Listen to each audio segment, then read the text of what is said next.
With only a few hours to go now for the governor to meet Sasikala and AIADMK, the General Secretary of the party is not taking any chances. India Today has learned that Sasikala and AIADMK has locked away 8 of her loyalist MLAs at a plush resort in Kanchipuram. India Today has also learned from sources that these MLAs are enjoying a luxurious afternoon on a beach. The resort is on a beach. There are a lot of water sports that have been arranged for these MLAs, and a lot's been done to ensure that they're well taken care of before that crucial meeting with the governor. Sasikala and AIADMK, in fact, had accused the governor of delaying her swearing-in ceremony by not returning earlier.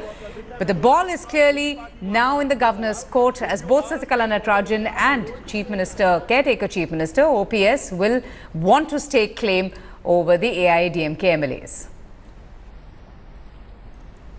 We are some 60 kilometers away toward Mahabalipuram, and this is the way which takes to a resort, Green Bay Resort, and where all the AIADMK MLAs, almost 130 in numbers, are kept there, and they came here late in night yesterday, and now all the MLAs are present there. There are no police present, but party cadres, they are very much vigilant. They are maintaining strict vigil on each and every vehicles, and here many MLAs and leaders, they are coming in, they are going out, and that's the most busy place in this deserted area. This particular resort now has become the epicenter of all the politics, because all those MLAs who are believed to be supporting the General Secretary and CM designated Sasikala, they are there inside that resort. The number of MLAs are in between 90 to 130, and they are inside this resort. The MLAs, they're enjoying themselves at the plush resort. But amidst all the political slugfest going on in the AIADMK, sources claim that the Tamil Nadu Caretaker Chief Minister O. Selvam is now planning to make Poise Garden a Jayalalitha memorial. Now, it's expected that O. Selvam will be issuing a government order to convert Jayalalitha's residence into a memorial. Sasikala and AIADMK has been staying at Poise Garden after Jayalalitha's demise in December last year. O. Selvam is also garnering support for himself within the party, as now the number of MLAs in his camp, what we hear from sources, has risen from 5 to 22. In fact, the key office bearers of Pollachi and Coimbatore have also moved to the OPS camp.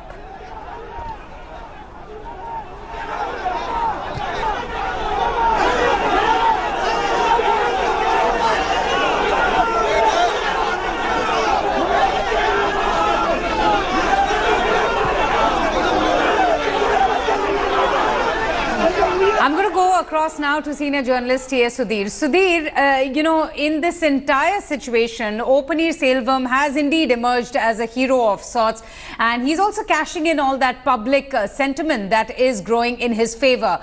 But despite the kind of negativity, the criticism and the uprising against Sasikala and AIADMK, it will really come down to the numbers. I mean, both of them will have to prove the majority on the floor of the House, isn't it? Absolutely. In fact, let's look at it this way. The MLAs are very clear that nothing but hard-nosed politics is going to decide which way they swing. And at this point in time, they do not really see Selvam as a winner. This is what I'm hearing from people in the AIADMK camp, that the MLAs are very clear that at this point in time, as things stand today, though the situation is extremely fluid, extremely dynamic, but as things stand today, they are going to be part of the Sasikala camp.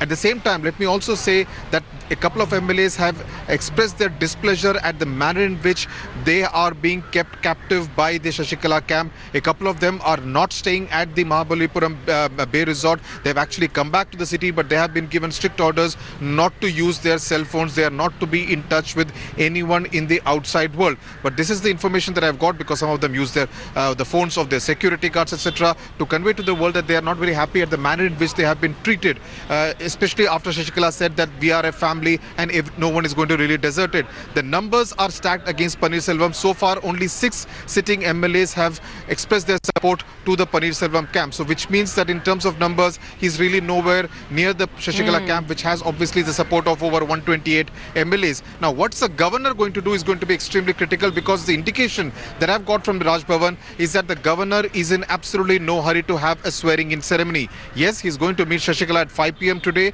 The Chief Minister is also expected to meet him sometime today, though the exact time has not been given. The governor is also going to meet a whole lot of legal experts, and all eyes are on the Supreme Court whether it actually fixes a date for delivering the verdict in the disproportionate assets case. And should that happen in the next 3-4 days, the governor may actually play the wait and watch game. He may not actually go ahead with the swearing-in ceremony. So a lot could happen towards as the evening progresses when the two sides actually go ahead and meet the governor. But the momentum clearly does not seem to be in Paneerselvam's favor as things stand now, and that has actually disappointed a lot of people who are backing him from the back, from the sidelines. They are backing Paneerselvam to actually cobble up support, and they are disappointed that despite this long rope given in the last 48 hours, he has not been able to do that. Right. Akshata Nandgopal is also joining us, and Akshata, this delay just might work in in favor of Paneerselvam. It will give him the amount of time to garner support, but this delay has not gone down too well with Sasikala Natarajan, who has questioned the delay, and she's also suspecting foul play.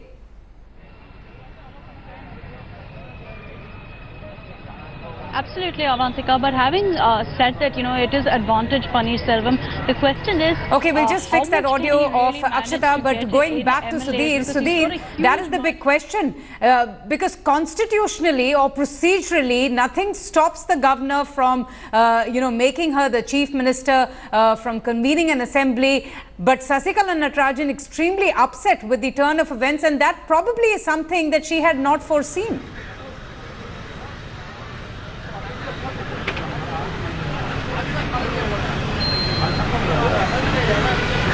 Sudhir, can you hear me? Was that to me or to Akshita? Yeah, okay. I thought it was Akshita. Yes, of course, the turn of events has taken everyone by surprise. This does give Sasikala an advantage at this point in time. The governor under the constitution has to actually go ahead and do the swearing-in ceremony as far as Sasikala is concerned. That would be the legal provision. But this is a very different kind of a situation where he says that if a court case is expected where she is the prime accused, it's much better to actually wait for it. And he's also trying to ride on the public opinion, which has been building up against Sasikala, at least on social media, that probably she's not the fit person to go ahead and take oath as chief minister. But of course, public perception apart, the fact of the matter remains that she is the elected leader of the AIADMK legislature party, which got an overwhelming mandate only about 8 months back. So in that sense, the governor cannot delay it for a very, very long period of time. But yes, if the verdict is only going to come on Monday, perhaps he could have that extended period of the weekend and say that we will wait till the Monday and then decide. The precedent that he has been going by is 2001, when Fatima Bibi, the then governor of Tamil Nadu, actually swore in Jayalalitha as the chief minister in May 2001, but the Supreme Court set aside that in September 2001 and actually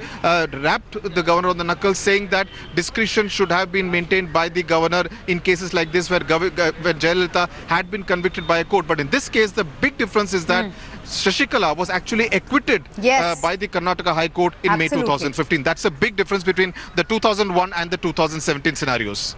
Absolutely. Sudhir, stay with me. Akshata, I'll just come to you once again. But even as the rebel chief minister, Paneerselvam, attempts to convert Amma's Poise Garden residence into a memorial, there were protests that were witnessed outside with AIADMK workers coming out in huge numbers in support of Sasikala, claiming that the caretaker chief minister, in fact, has broken the party by attempting to garner support against Chennai, who was elected earlier this week as the chief minister by the AIADMK legislature party.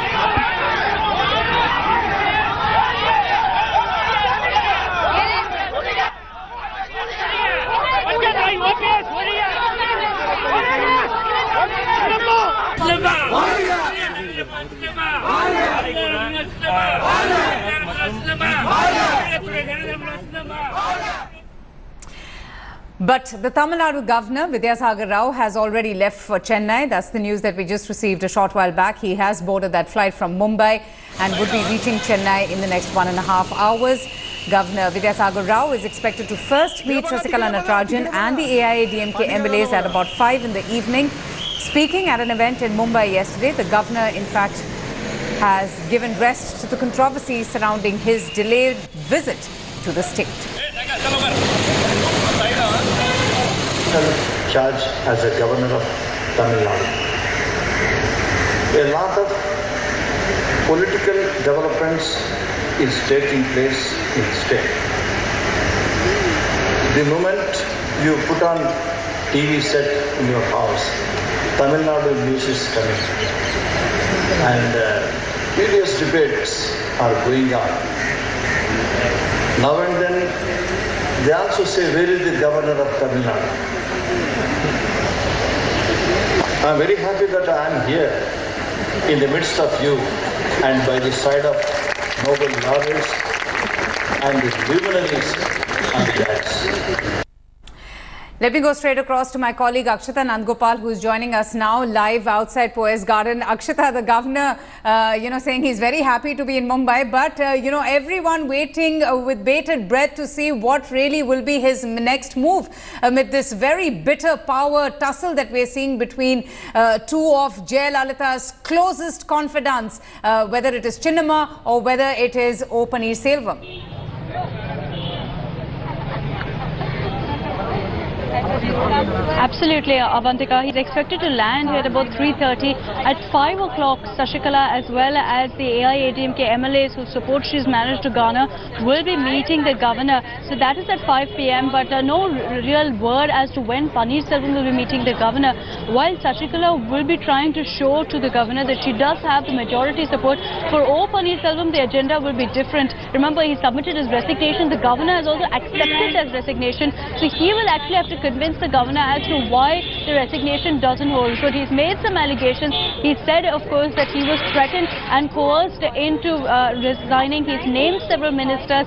So we'll have to wait and watch to see if he has any proof to substantiate his claims and whether the governor, constitutionally speaking, can actually take any action. Whereas, considering that he's accepted the resignation, we'll have to wait and watch to see if he can take any steps legally and constitutionally to take that step back, because, he's accepted the resignation. It's been days since then, and the governor has kept very quiet on all the developments that have taken place. There's a constitutional crisis of sorts that possibly only the governor can solve here, Avantika. Many are talking about a lack of governance. Everyone's talking about the kind of political drama that's led to a slugfest of sorts and led to a certain extent the emptiness, space left for the chief minister, because you have one person who's a caretaker chief minister. You have Sasikala and AIADMK, who's been elevated to be the next chief minister, and yet no date for her swearing-in ceremony. So what's going on? How long will O. Paneerselvam continue as the chief minister?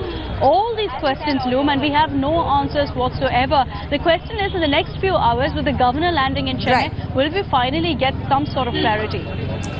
Sudhir, do you think a president's rule could be called out for? Because that only happens if the governor feels that there's a complete breakdown of the constitutional machinery. Yes, there is a constitutional crisis, but we haven't heard from the governor. What if, during his meeting, Sasikala and AIADMK, parades the 126 MLAs who have pledged their allegiance to her? What can we expect then? I know I'm speculating, but give us the odds. Tell us, what can one expect? Well, that would be governor outreach if he actually goes ahead with the idea, with the thought of a president's rule, because the circumstances on the ground, Avantika, definitely do not merit president's rule, because one, there is no breakdown of law and order, there is no constitutional crisis as it were. It is actually only because of the governor's decision not to go ahead with the swearing-in ceremony, despite a new leader of the legislature party of the AIADMK being elected, that is actually leading to this kind of a situation. So the ball essentially is in the governor's court. It is he who has to decide and tell Sasikala why he cannot swear her in as the next Chief Minister of Tamil Nadu. So there is no breakdown of law and order, and the circumstances do not really merit the imposition of President's rule at this point in time. So it is for the governor to spell out the reasons why he's not doing it, and if he's going to do it, when he's going to actually conduct the swearing-in ceremony for Sasikala as the leader of the legislature party. And then probably he could actually ask her to go, take a floor test to ensure that she indeed has the support of the MLAs on the floor of the assembly. Absolutely. In fact, all eyes will be, on Governor Vidyasagar Rao, who's already left from Mumbai and has been, missing in action up till now, but now will be reaching Chennai in the next 1.5 hours, and he will be meeting Sasikala Natarajan along with the other AIADMK MLAs at 5 in the evening. Now, what he would be doing is, as Sudhir was rightly pointing out, he will first of all have to give an explanation as to why there has been a delay in the swearing-in ceremony. He will have to also listen to Sasikala Natarajan. He will have to gauge the options for the future course of action in the state. Sasikala Natarajan, meanwhile, has claimed that the OPS camp has managed to garner the support of only 8 MLAs and is now using money to lure the remaining MLAs. So, as we've been seeing, the ball squarely lies in the governor's court. Well, clearly, as the political crisis continues to storm across Tamil Nadu, India today, in fact, has reached Mannargudi of the Mannargudi mafia, named the native village of Sasikala Natarajan. In fact, this small town, 320 kilometers south of Chennai and more than 200 kilometers from the southern city of Madurai. It's a small town with a population of just 70,000. But its main claim to fame is that Sasikala Natarajan and her family come from there. India Today travelled all the way to the town to try and gauge the mood of the people out there, and shockingly, in fact, the town has not thrown its weight behind the new AIADMK General Secretary. We are in Mannargudi village right now. Let's see what the locals here have to say about VK Sasikala taking over as the Chief Minister of Tamil Nadu. Ana ipo VK Sasikala avare CM ஆக போறாங்க decide பண்ணியாச்சு. உங்களுக்கு என்ன தோணுது? கண்டிப்பா அவங்க இருக்கலாம், CM இருக்கலாம். சிஎம் எங்களுக்கு மன்னார்குடி மக்களுக்கு நல்லது செய்வான்னு நாங்கள் நம்ப இருக்கலாம். கண்டிப்பா அம்மா வழியில் அம்மா மாரி அவங்களும் சின்னம்மாவும் நல்லா பண்ணுவாங்கன்னு. They're saying that perhaps she will do good for Mannargudi and she will follow the line that Jayalalitha has been following all these years. உங்களோட மன்னார்குடியிலிருந்து தான் ஒருத்தர் வருவார்ல, அந்த மாதிரி எங்கேருந்து உருவாகுங்கிறாங்கிறது பிரச்சனை இல்லை, என்ன செய்கிறாங்க மக்களுக்குங்கிறது தான் பிரச்சனை.